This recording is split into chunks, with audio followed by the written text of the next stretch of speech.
大家好，欢迎来到我们的播客节目。我是小宝，我是一只正在努力学习中文的大熊猫。大家好，我是小龙。小宝，我看你刚才写中文作业写了很久，现在感觉怎么样？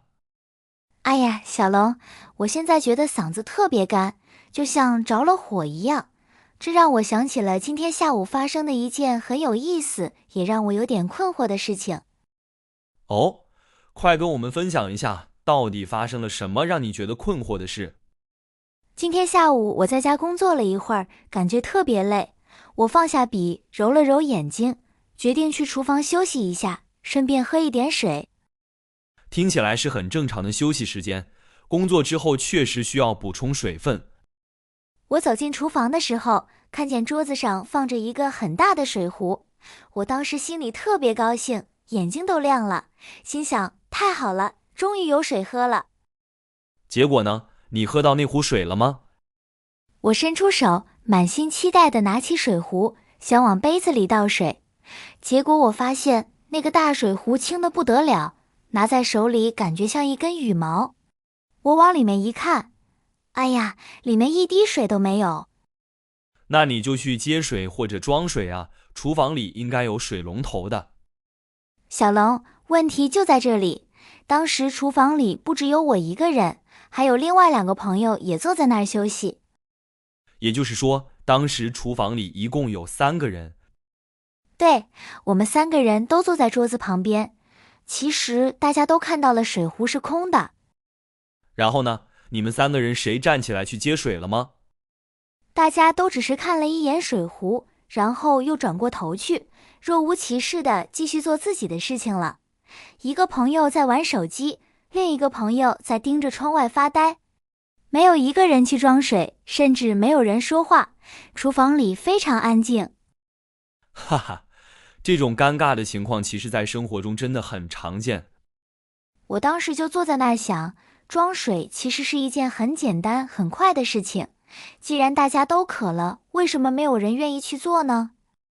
这是因为你们3个人当时可能都在想同一件事情。他们在想什么？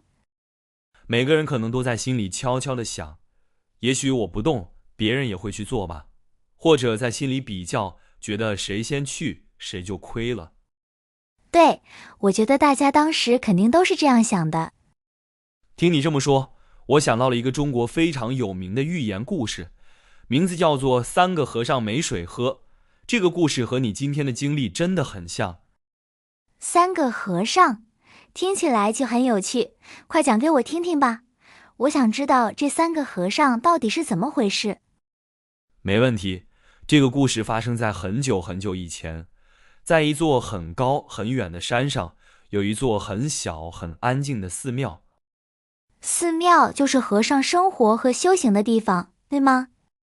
没错，一开始这座寺庙里只有一个小和尚，他每天在寺庙里打扫、念经，生活很有规律。但是这座寺庙有一个很大的问题。什么问题？难道是寺庙太旧了吗？不是，是寺庙里没有水井。没有井？那他每天怎么喝水，怎么生活呢？在离寺庙很远的山下有一条小河，所以这个小和尚每天都要走很长一段路下山，到河边去挑水。挑水就是用水桶把水带回来。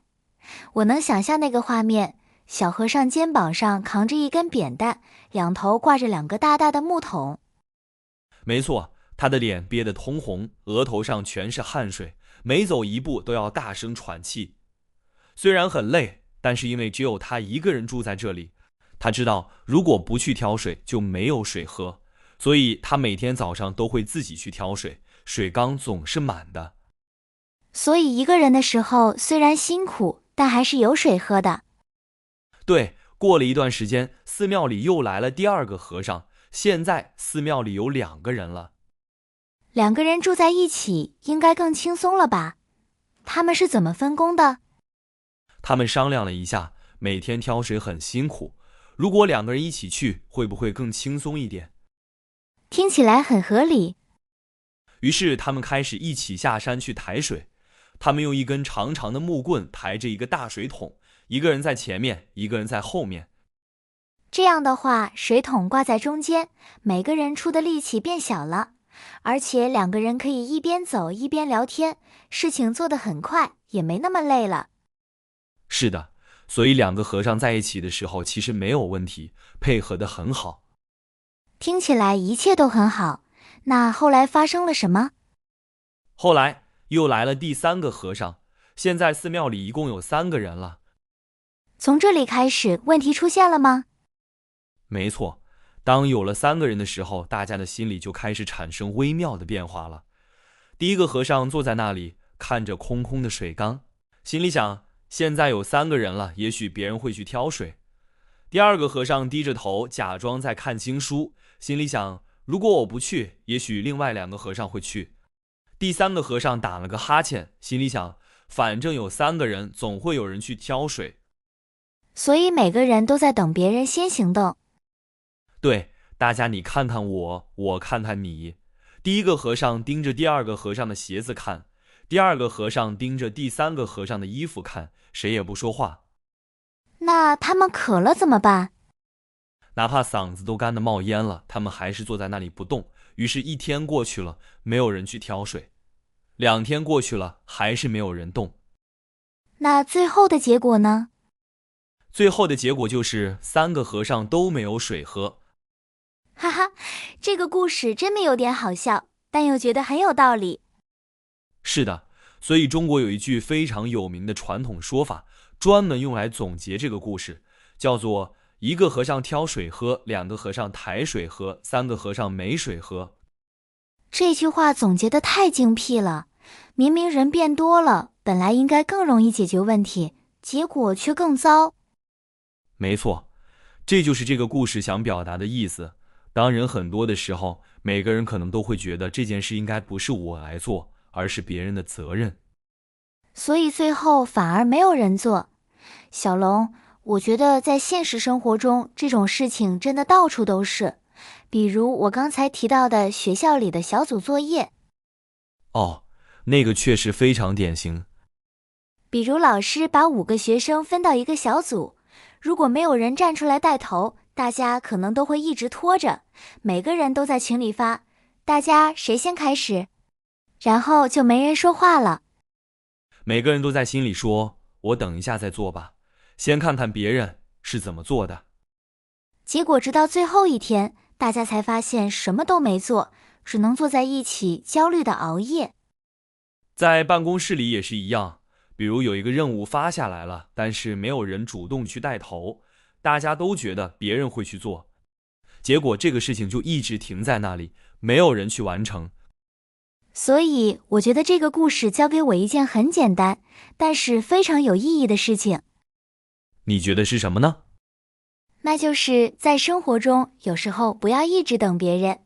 如果你看到了问题，或者看到了一个没水的水壶，也许你可以先行动起来。说得太对了，如果其中一个和尚愿意先去挑水，问题其实马上就解决了。而且我想，当你开始行动的时候，其他人往往也会因为不好意思或者受到鼓励，一起过来帮忙。没错，与其互相等待一起口渴，不如主动去做那个行动的人。那么在今天节目的最后，我们也想问问正在听节目的大家，在你的生活中有没有遇到过类似的情况？比如大家都在等别人先做一件事情，当时你是怎么做的？你是那个先行动的人吗？欢迎在评论区告诉我们。另外，如果听众朋友们想继续学习3个和尚没水喝这个故事，可以下载 Draco Chinese APP， 里面有故事的详细文本，还有多种语言翻译和拼音注释。没错，大家快去下载试试吧。感谢大家的收听，我们下次节目再见。再见。再见。